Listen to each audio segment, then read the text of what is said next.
Vivendo Bem. Olá, bom dia, uma excelente semana para você. Que bom que você está iniciando a sua semana, começando essa manhã de segunda-feira, junto com a gente aqui na TV Nova, acompanhando o Vivendo Bem, acompanhando o papo que nós vamos iniciar agora e que com certeza colabora para a sua melhoria de vida, da sua qualidade de vida, do seu dia a dia. E é por isso que a gente está aqui sempre de segunda a sexta, a partir das 8 horas da manhã. Sempre para levar muita informação, com muita informação para você. Olha só, eu já estou recebendo a minha convidada de hoje, ela está vindo pela primeira vez ao nosso programa, ao Vivendo Bem. Ela já está aqui comigo, é a psicóloga Alexandra Santos. Ela é psicóloga e psicoterapeuta cognitivo-comportamental. Bom dia, Alexandra, seja bem-vinda ao nosso programa. Bom dia, Ana, tudo bem? Muito obrigada pelo convite. Coisa boa que você está aqui, nós te agradecemos a sua participação e nós estávamos conversando, confesso, antes do programa começar, já sobre essa temática que a gente vai abordar aqui hoje, falando um pouquinho do que os comentários ofensivos na internet podem causar de consequência para quem está aí nesse meio e nesse mundo que hoje é tão comum. Né? E aí, a gente vai falar um pouquinho sobre isso hoje. Eu queria que você já falasse um pouco, Alexandra. Nesse dia a dia, você também estava comentando que existem, né? Você atende muitos pacientes que relatam situações assim. Tá ali na internet, nas redes sociais, mas esses comentários ofensivos, infelizmente, existem e também machucam, interferem no dia a dia. Se você estiver ali num momento bem, se você estiver um pouquinho mais preocupado ou dependendo do seu estado emocional, isso vai causar danos gravíssimos para a saúde mental, né? É verdade. O número de pacientes que vem buscado o processo da psicoterapia dentro desse lugar de ser vítima desse ódio virtual tem aumentado bastante. Diante da pandemia, pós-pandemia, a gente vê que as pessoas têm se relacionado cada vez mais, né, nesse ambiente virtual e muitas vezes não estão bem emocionalmente. E aí, infelizmente, acontece, né, de serem vítimas de ódio virtual. Então, esse ódio virtual ele tem aparecido com muita frequência, as pessoas têm identificado muito isso. Eu sei que, claro, as pessoas que têm uma vida pública, elas são em maiores números de vítimas, mas acontece também pessoas comuns que, de alguma forma, colocam suas ideias na internet e recebem aí comentários de ódio, enfim, manifestações muito traumáticas. E talvez esses comentários, eles, se você tivesse de maneira offline, digamos assim, talvez você não fizesse comentários tão maldosos, né, que pudesse agredir tanto a pessoa que está ali do outro lado. Então, essa questão do anonimato, essa questão da possibilidade de você estar se escondendo ali através daquela situação, isso vai contribuir também para que essas pessoas propaguem o mal desse jeito? Sim, a gente tem um perfil que a gente percebe dentro do consultório dos sociopatas, né, que são pessoas que, de fato, eles têm uma dificuldade de relacionamento social. Então, é provável que numa convivência presencial eles não se colocassem dessa forma. Então, existe sim um número maior de sociopatas que fazem esse tipo de comentário e que se realmente tivesse presencialmente, eles não fariam tal coisa. Até porque existe uma reação muito imediata, então as pessoas ficam com receio do que é que vai ser dito por aquela pessoa quando você ofendê-la. Então, tem a ação e a reação. Então, isso acaba de alguma forma impedindo que as pessoas se manifestem presencialmente de igual forma. Uhum. E você percebe que essa questão, né, das pessoas também se preocuparem em relação a esses comentários e dependendo do comentário também, o que é que pode ocasionar, né? Quando é que a pessoa ela vai estar ali em busca de uma ajuda, muitas vezes até psicológica, né, que já foi ocasionado aquilo ali através de comentários ou de algo que ela sofreu nesse meio virtual também. Dentro desse ódio virtual, Ana, a gente percebe que é um ódio, é uma raiva muito intensa.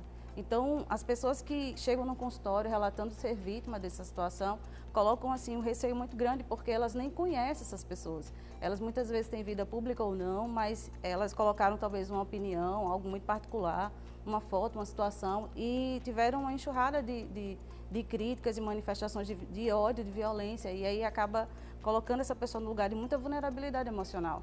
Elas, de fato, muitas vezes não estão bem emocionalmente e acabam sendo vítimas em potencial desses sociopatas, psicopatas, pessoas realmente que na realidade fazem essa movimentação porque não conseguem lidar com suas próprias emoções e sentimentos. E aí acabam, dentro desse ambiente virtual, se utilizando, né, dessa abrangência, buscando, sei lá, validação, um lugar muito propício a essa manifestação de ódio virtual. Uhum.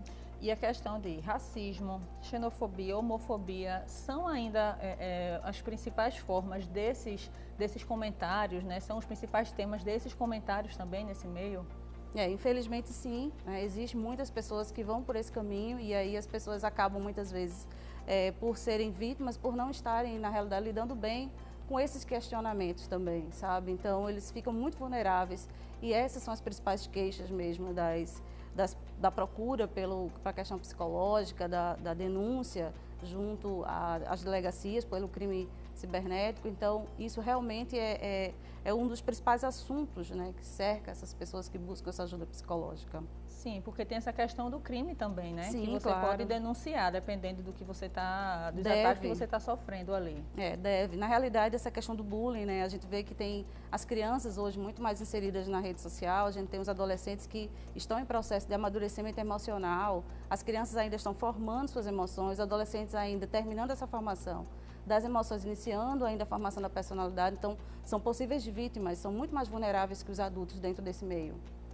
E a gente estava até comentando também, antes do programa começar, o filho, né, de uma cantora, Sim. que ele sofreu bullying também através das redes sociais e tal, e ele tirou a própria vida. Infelizmente, né? Porque justamente aquilo que eu acabei de sinalizar, os adolescentes estão em formação de sua personalidade, então muitas vezes são muito mais vulneráveis a esse processo realmente de estar bem emocionalmente para receber críticas. Eles estão ainda em formação, então qualquer crítica, qualquer pontuação diferenciada, eles realmente se tornam muito mais vulneráveis. Então, eles são em maior número as pessoas que buscam ajuda psicológica por causa exatamente desse transtorno que se dá a partir desse ódio virtual vivenciado. E em relação ao que você sofre como consequência, né, através desses comentários ou enfim, de tudo isso que você vai lidando ali no dia a dia, nesse meio virtual, como é que fica a questão do tratamento, dos cuidados que você tem que ter? Porque a partir do momento que você expõe, não é, ali a sua vida, o seu trabalho, o seu dia a dia, você sabe que está sujeito a esses comentários, né? Que sabe que tem pessoas, infelizmente, que podem acabar fazendo comentários muitas vezes desnecessários, ofensivos, que isso pode acontecer.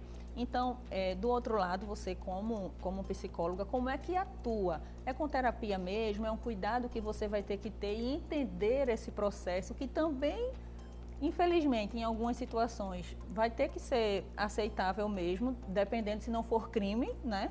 Mas aí vão ser opiniões que vão ser expostas ali o tempo inteiro. Então, você tem que ter esse cuidado e esse controle emocional para saber lidar com esses comentários no dia a dia, principalmente para quem trabalha hoje, né, com as redes sociais. E os principais transtornos que a gente recebe no consultório, ansiedade, depressão, pânico, toques, fobias, exatamente a partir desse momento que a pessoa vivencia toda essa agressividade virtual, né? Então, a gente recebe essas pessoas e precisa acolher. Informar para essas pessoas que muitas vezes essas críticas, elas não são por causa da pessoa em si, mas é o outro que não lida bem com as emoções, não lida bem com os seus sentimentos. Não está bem naquele momento e acaba descontando de outra forma, Exato. de uma maneira até que não deveria. E aí chega nesse lugar e acaba pegando um comentário ou uma exposição mínima daquele paciente e acaba colocando frases que motivam ódio, buscando realmente essa validação, essa aceitação, esse conflito com o que realmente está vivenciando ou está sendo colocado pelo outro. Sim, e você percebe como isso influencia também diretamente no dia a dia de quem está, né, nesse meio, que às vezes existem, né, é comum a gente ver relatos de pessoas que trabalham no meio, né, e que vez ou outra dão uma parada, né, alegando justamente essa questão de dar uma parada de rede social, porque às vezes fica naquele tumulto do dia a dia, aquela cobrança, e faz uma coisa, outra, e vem comentários que às vezes acabam atrapalhando também e exigem muito no dia a dia. Então é como se você tivesse às vezes que dar uma parada. Opa, peraí, deixa eu dar uma parada aqui, sair um pouquinho desse meio, desse mundo, cuidar um pouquinho de mim para depois retornar. Às vezes casos de depressão também, a gente sabe que lógico pode acontecer independente do trabalho que você exerce, mas não deixa de ser comum também, é como se você tivesse mais suscetível, sei lá, fosse mais fácil acontecer também, é mais comum até. Na realidade, a gente que tem uma vida pública, a gente precisa ter muito cuidado e buscar sempre esse equilíbrio, né? Então, essa coisa de você ter uma vida presencial, uma vida virtual, mas de forma equilibrada. Então, eu conheço pessoas, sim, que chegam em determinados momentos da vida e dão aquela pausa. Acho que é muito significativo isso, inclusive, para poder viver esse momento presencial realmente. A gente sabe a importância da internet, sabe a importância que ela tem nos dados, principalmente pós-pandemia. Durante a pandemia foi algo fenomenal, só que a gente precisa ter maturidade, a gente precisa estar bem emocionalmente para lidar com todas essas críticas, vindo de pessoas que, inclusive, não têm contato conosco. Então, eu acho que é super válido quando as pessoas fazem essa reflexão, mas isso acontece muito com o meio das pessoas adultas. Então, vale salientar a importância de estar atento às crianças e adolescentes dentro desse contexto. Sim, verdade. E às vezes detalhes tão simples em relação ao celular, que já é tão comum hoje no dia a dia da gente. A gente sai do trabalho, o trabalho às vezes não sai de perto da gente, verdade. Porque a gente está o tempo todo ali com o celular. E me fez lembrar agora uma atitude tão simples de um dos produtores nossos. E aí ele fez assim: Ana, desativei todas as notificações do meu celular. Tudo. Não recebo mais nada de notificação. Você não sabe a paz que isso está me dando no dia a dia. Ele fez, tudo, não recebo mais notificação de nada, de WhatsApp, mesmo no silencioso, mas eu desmarquei tudo. Então, assim, uma coisa tão simples, mas que quando você está em casa, só o fato de você estar ali em paz, não ficar preocupado, não ficar olhando, não ficar vendo aquelas mensagens, aquilo ali, já vai contribuir um pouquinho para o seu dia a dia. E aí agora, a Proton está sinalizando que a gente tem que ir para o intervalo. Já já a gente volta respondendo as perguntas suas, que está participando com a gente. Até já.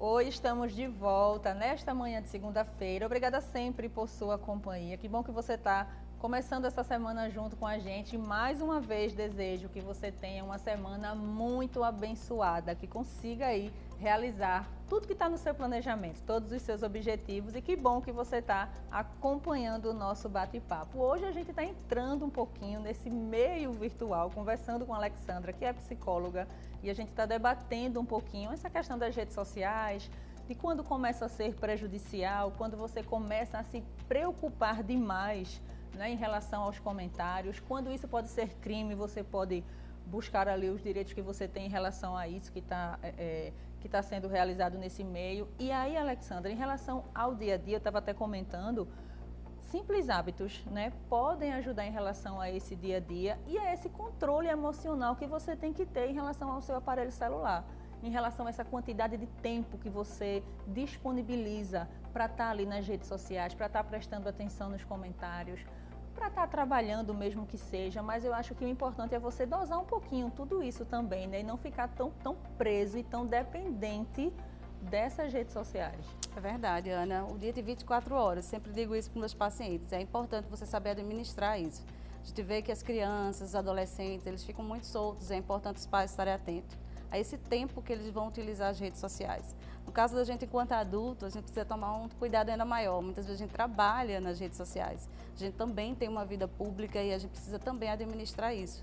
Eu acho que a gente não deve ficar nem muito tempo na internet, né, uma vez precisando desse caminho, né, desse vínculo, nem tanto tempo, de fato, à mercê de cortar todos os laços sociais que são tão importantes para a vida da gente. Então, existem algumas pessoas que, de fato, ficam muito mais vulneráveis porque deixaram até de conviver. A gente já saiu da pandemia, a gente já pode voltar, né, a se conectar novamente, presencialmente. Isso é muito importante.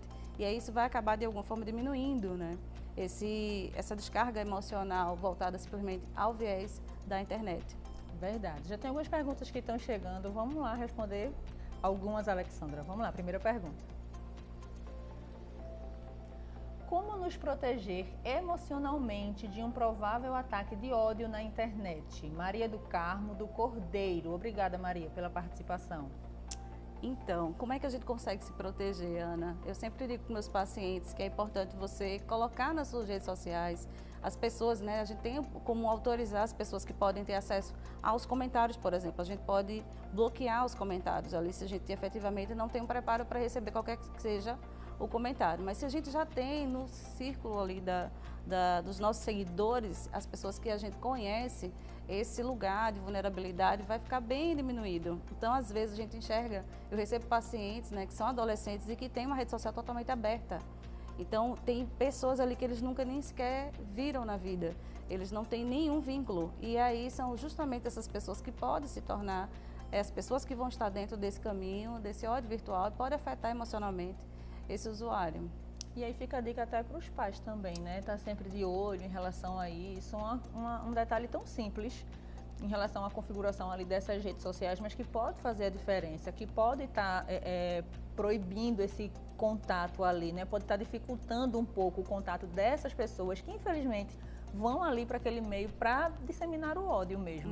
Não só essa comunicação, sabe, de estar vendo, mas também conversando com seus filhos, sinalizando que qualquer que seja o desconforto em relação a algum comentário, alguma situação, que seja colocado para eles, para que realmente tomem essas devidas providências. A gente sabe a importância de um print de tela, por exemplo, caso a gente saiba que haja aí um crime de injúria, racismo, calúnia, difamação, ou um comentário que de repente foi um comentário maldoso, mas que existe a necessidade de provas. Então, quando existe a comunicação, não só a vigilância dos pais, mas a comunicação eficaz nesse sentido, a gente consegue proteger as crianças e os adolescentes. Ok, verdade. Vamos lá para mais uma pergunta. Você acredita que a cultura do narcisismo colabora para comportamentos agressivos na internet? Pedro Augusto do Jordão. Boa pergunta. De fato, os narcisistas, eles acreditam que estão acima de tudo, da lei. E aí a gente verifica que todos esses perfis de sociopatas, os haters que a gente chama, que praticam esse ódio virtual, eles têm essa visibilidade de que eles estão acima da lei, que a internet é uma terra sem lei e que eles acabam se validando dessa realidade inexistente, irreal, de que não vão ser punidos caso isso aconteça, algum crime aconteça. Então, é muito provável, sim, que o narcisismo, essas pessoas que tenham esse perfil, eles apareçam bastante dentro desse cenário de ódio virtual, sim. Ok, vamos lá para mais uma pergunta. Você já viu alguém sendo alvo de gordofobia na internet? Acho isso muito triste. Talvez o próprio agressor não se aceite e se esconda. Alice Félix da Boa Vista, um comentário que a Alice fez, e faz sentido, né? Faz, porque é justamente isso que eu falei no início da nossa conversa. Muitos desses sociopatas, eles acabam agredindo essas pessoas nesses comentários e tudo, porque eles têm dificuldade com seus sentimentos e emoções. E aí, muitas vezes, eles estão vivendo esse cenário, não têm coragem, não têm seu estado emocional equilibrado e acabam indo pelo caminho dessa ofensa, dessa calúnia, dessa difamação para afetar o outro. Então, isso acontece com muita frequência. E se a gente para observar, até todos os comentários que você fez desde o início do programa, são diversas causas, né? São diversas situações que envolvem o quanto esse assunto é delicado, né? Se você for parar para observar, são várias coisas que vão fazer com que você possa estar fazendo aquilo ali. Nada justifica, tudo bem. Mas assim, tem essa questão de você se esconder. Às vezes você pode não estar bem e querer prejudicar mesmo outra pessoa. A questão do anonimato, são várias vertentes que fazem com que essas pessoas cheguem a esse meio e que, de certa forma, acabem prejudicando quem está ali inocentemente. Então, por isso que é importante estar atento para esses comentários, estar atento para uma punição quando for necessária. Se você tem direito em relação a fazer ali alguma denúncia e procurar os seus direitos, tem que fazer isso mesmo. O que não pode é sofrer calado. Identificar que uma situação aconteceu, seja lá vinda de onde foi, por que motivo foi, mas se prejudicou e se é passível de crime, por que não denunciar, né? E essa conversa, esse diálogo é muito importante. A gente vê que a maioria das vítimas, elas têm essa dificuldade de comunicação. Por essa razão, passam muito tempo na internet. Então, quando isso acontece, muitas vezes não é percebido pela família, Ana. E aí, a gente, quando recebe esse paciente, a gente já recebe ele com um transtorno, uma ansiedade, uma depressão, exatamente essa desestrutura comportamental por causa desse lugar de ofensa, o medo, né, toda essa angústia que se dá a partir desses comentários que são terríveis. Ok, vamos lá para mais uma pergunta. Você percebeu que esses comportamentos aumentaram entre grupos de opiniões políticas distintas? João Manuel, de Jardim Brasil. Obrigada, João, pela participação. Infelizmente, sim, né? A gente tem perdido um pouco essa questão do respeito. E as pessoas até colocam muito, não sou respeitada, não sou respeitada. E é exatamente isso. Não é uma questão de você aceitar o que o outro diz. Você pode até não concordar com o que o outro diz, mas é importante haver o respeito pela opinião do outro. Então, durante esse período político, nós tivemos assim várias situações, né, de ódio virtual decretado, né, por adultos, inclusive, infelizmente, né, que são pessoas que, inclusive, mantêm aí no seu comportamento toda uma responsabilidade e maturidade, mas que não sabem lidar com a opinião contrária. E aí vai permeando todo esse ódio, toda essa questão desagradável que a gente viveu nesses últimos meses, né, por causa exatamente dessa política que a gente tinha muitas discussões a respeito, e a gente sabe que se não houver respeito, as pessoas não vão conseguir, de fato, conviverem, porque não é necessário, obrigatório que as pessoas pensem de igual forma. A gente só precisa respeitar a opinião do outro. Mas que tem que respeitar, verdade. Vamos lá para a última pergunta dessa manhã. Faz sentido pensar que quem propaga o ódio na internet não tem coragem de fazer isso no mundo real? Bruno do Cabo. Obrigada, Bruno. Boa pergunta, Bruno. De fato, acontece sim, por quê? Porque os sociopatas têm uma dificuldade de socialização muito grande, eles são muito impulsivos, e aí o que acontece? O ambiente, né, da rede social é um ambiente propício para que ele se colocar buscando validação e aprovação. Então, infelizmente, isso acontece muito. E quando é presencial, isso seria muito evitado. Alexandra, para a gente finalizar o programa, se você pudesse deixar uma dica em relação a esses cuidados que a gente deve ter, né, nas redes sociais, em relação a um retorno nosso, sabe? Para esses comentários ou para o dia a dia, o que é que você deixa para quem está acompanhando o programa? Então, há uma atenção maior aos pais com relação às crianças e adolescentes que tenham essa comunicação mais eficaz, que realmente busque as informações em relação do que os seus filhos estão fazendo na internet e que oriente caso haja algum tipo de desconforto por causa de algo que foi dito ou colocado, para que se faça a busca, né, dessa orientação, se for o caso de denúncia, a gente ter as formas corretas de print de tela, enfim, e conseguir realmente fazer o que tem que ser feito. No caso dos adultos, buscar equilíbrio, né, nessa vida presencial, essa vida virtual, que é de suma importância para que a gente se mantenha bem. Alexandra, muito obrigada por tua participação e por todos os esclarecimentos. Obrigada a vocês. Obrigada a você que acompanhou mais um Vivendo Bem. Te esperamos amanhã a partir das 8 horas da manhã. Um abraço, viva bem!